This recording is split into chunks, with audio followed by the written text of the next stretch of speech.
Can't open files in Linux? This command can solve it instantly. Day 8 of my cybersecurity journey. Today I am learning cat command. Now let's see how the cat command works in Kali Linux. So basically I am typing cat test.txt. This command shows the content of the file. If the file not exist, create echo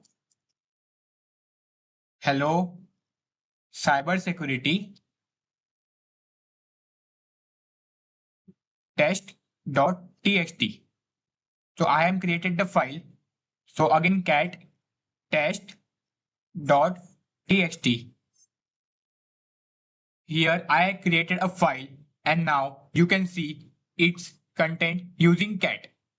So we can use one more command of cat file1.txt and file2.txt. You can also view multiple files together. This is how the cat command helps you read files easily in Linux. Looks simple, but it's powerful. Follow for day 9.